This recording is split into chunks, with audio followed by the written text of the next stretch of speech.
नमस्कार दोस्तों, चलिए जानते हैं झारखंड की ताजा और बड़ी खबरों को। साथ ही हम यह भी जानेंगे कि भारत सरकार ने किन किन नई योजनाओं को लागू किया है। वीडियो को लाइक कीजिए और अगर अभी तक आपने चैनल को सब्सक्राइब नहीं किया है तो जल्दी से सब्सक्राइब कर लीजिए। मुख्यमंत्री हेमंत सोरेन के निर्देश पर राज्य सरकार ने अपनी महत्वाकांक्षी पहल आपकी योजना आपकी सरकार आपके द्वार को इस वर्ष प्रक्षेत्रवार मॉडल में लागू करने का फैसला लिया है। मुख्य सचिव अविनाश कुमार की अध्यक्षता में गुरुवार को हुई उच्च स्तरीय बैठक में निर्देश दिया गया कि 21 से 28 नवंबर तक राज्य भर में सेवा का अधिकार सप्ताह आयोजित किया जाए। इसके तहत पंचायत स्तर पर शिविर लगाकर ग्रामीणों की समस्याएं सुनी जाएंगी और उसका ऑन द स्पॉट निवारण का प्रयास किया जाएगा। झारखंड शिक्षा परियोजना परिषद ने सरकारी स्कूलों के लिए पाठ्य पुस्तकों, नोट्स बुक और स्कूल बैग की आपूर्ति हेतु निविदा प्रक्रिया शुरू की है। समग्र शिक्षा अभियान के तहत कक्षा 1 से 12 तक के छात्रों को मुफ्त पाठ्य पुस्तकें और अन्य सामग्री प्रदान की जाएगी। परिषद ने बैग के रंग और मानकों का निर्धारण किया है, जिसके अनुसार विभिन्न कक्षाओं के छात्रों को अलग अलग रंग के बैग मिलेंगे। झारखंड में इंजीनियरिंग, मेडिकल और प्रबंधन संस्थानों के लिए शुल्क निर्धारण अधिनियम लागू हो गया है। उच्च न्यायालय के सेवानिवृत्त न्यायाधीश की अध्यक्षता में एक समिति शुल्क निर्धारित करेगी, जो 3 साल के लिए मान्य होगा। यह समिति संस्थानों द्वारा अधिक शुल्क लेने की शिकायतों पर भी सुनवाई करेगी। संस्थानों को अब मनमाना शुल्क वसूलने की अनुमति नहीं होगी। झारखंड उच्च न्यायालय ने सहायक आचार्य नियुक्ति प्रक्रिया में जेएसएससी से पूछा है कि अधिक अंक पाने वाले अभ्यर्थियों को अंतिम सूची से क्यों बाहर किया गया। याचिकाकर्ताओं ने अनियमितताओं का आरोप लगाया है। अदालत ने जेएसएससी को चयन मानदंडों पर विस्तृत जानकारी देने का निर्देश दिया है। इस मामले की अगली सुनवाई जल्द होने की संभावना है।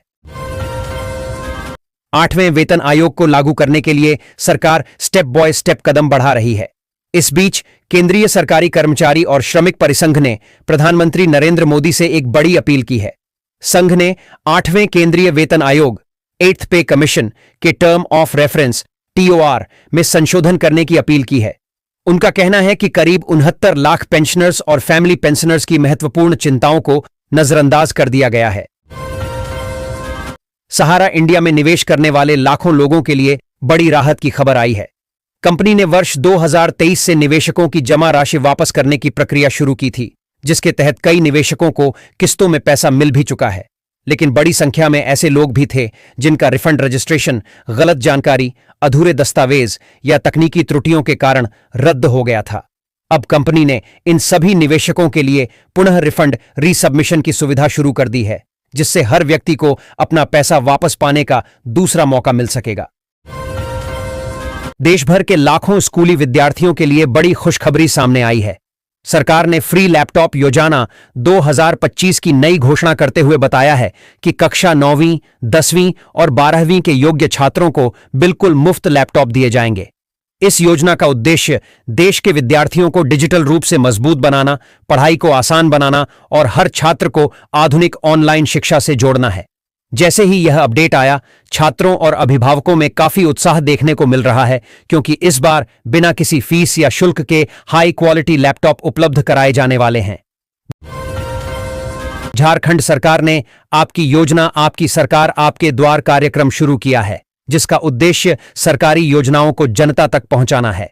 धनबाद में लगे शिविरों में मुख्यमंत्री मनिया सम्मान योजना के लिए महिलाओं की भारी भीड़ उमड़ी। झारखंड में जल्द ही 20 सूत्री कमेटियों का गठन किया जाएगा। कांग्रेस पार्टी ने इसके लिए चयन प्रक्रिया शुरू कर दी है और कार्यकर्ताओं से आवेदन मांगे हैं। इन कमेटियों का उद्देश्य सरकार की योजनाओं को जनता तक पहुंचाना है, जिससे विकास कार्यों को गति मिलेगी और कार्यकर्ताओं में उत्साह का संचार होगा।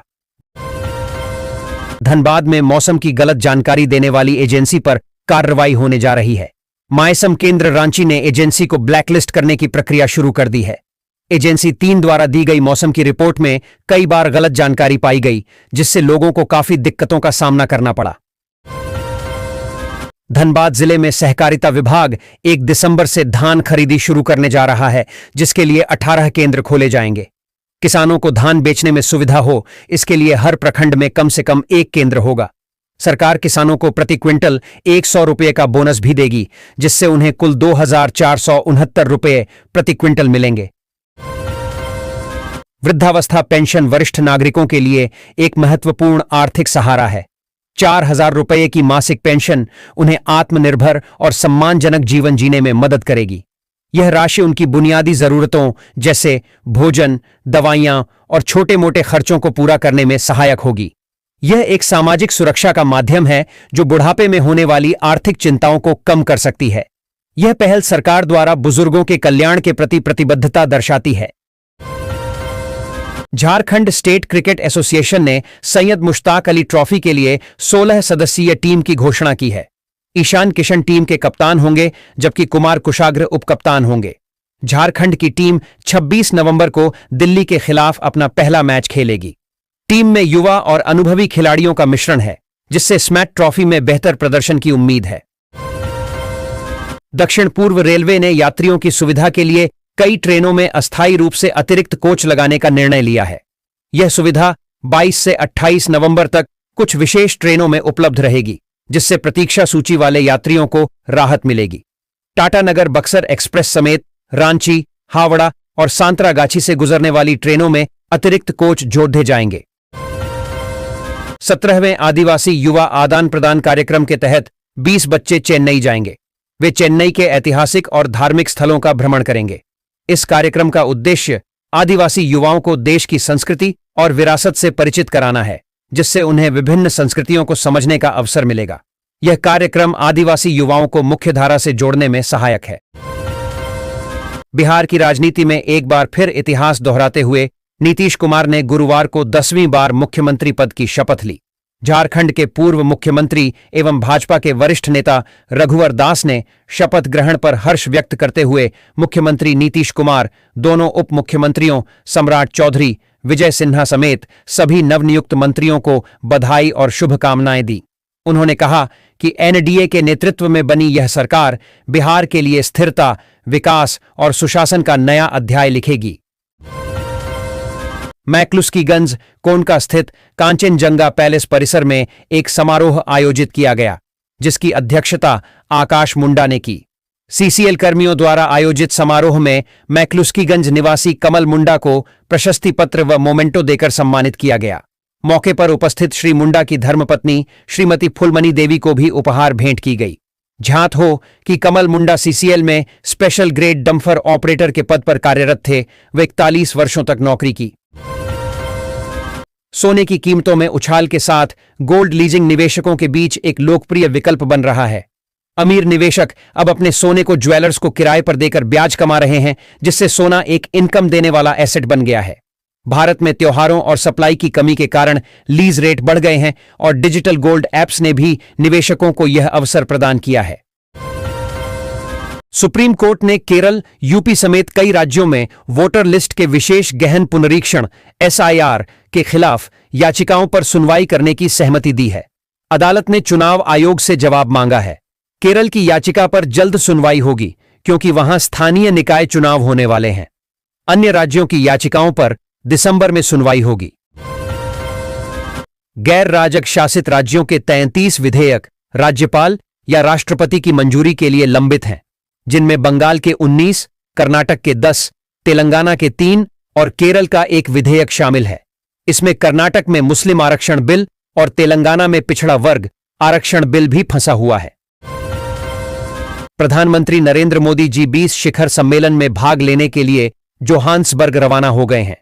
वे समावेशी विकास, आपदा जोखिम में कमी और न्यायोचित भविष्य जैसे विषयों पर 3 सत्रों को संबोधित करेंगे। इसके अतिरिक्त वे इंडिया, ब्राजील, दक्षिण अफ्रीका IBSA लीडर्स बैठक में भी भाग लेंगे और G20 शिखर सम्मेलन में भारत का दृष्टिकोण पेश करेंगे। Supreme court advocates on record association द्वारा आयोजित विदाई कार्यक्रम में जस्टिस गोगोई ने आभार जताते हुए कहा कि देश की न्यायपालिका ने उन्हें बहुत कुछ दिया है। जस्टिस गोगोई 23 नवंबर को सेवानिवृत्त हो रहे हैं और शुक्रवार को सुप्रीम कोर्ट में उनका आखिरी कार्य दिवस होगा। पश्चिम बंगाल की मुख्यमंत्री ममता बनर्जी ने मुख्य चुनाव आयुक्त को लिखे शिकायत पत्र में SIR अभियान को खतरनाक बताया।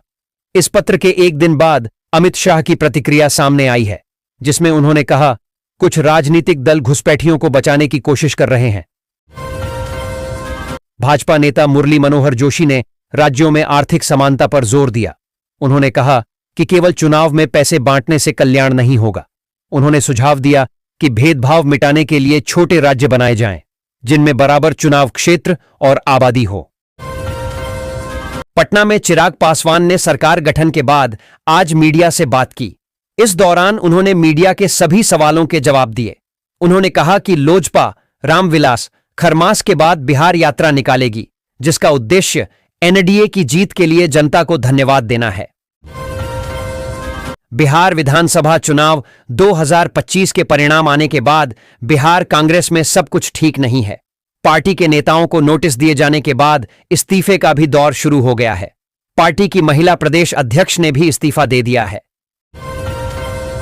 केंद्र सरकार और राज्य सरकारों के संयुक्त प्रयासों से देश के गरीब और मध्यम वर्ग के परिवारों के लिए एक महत्वपूर्ण योजना शुरू की गई है। इस योजना के तहत राशन कार्ड धारकों को फ्री राशन के साथ साथ अब एलपीजी गैस सिलेंडर भी उपलब्ध कराया जाएगा। इस पहल का मुख्य उद्देश्य गरीब परिवारों को चूल्हे पर खाना बनाने की मजबूरी से राहत दिलाना और उन्हें स्वच्छ ईंधन उपलब्ध कराना है। जेएससीए स्टेडियम में 30 नवंबर को भारत और दक्षिण अफ्रीका के बीच खेले जाने वाले वनडे मैच के टिकटों की बिक्री शुक्रवार से शुरू होगी। ऑनलाइन टिकट जेनी ऐप पर सुबह 11 बजे से मिलेंगे। ऑनलाइन बिक्री स्टेडियम के काउंटर पर 25 नवंबर से होगी।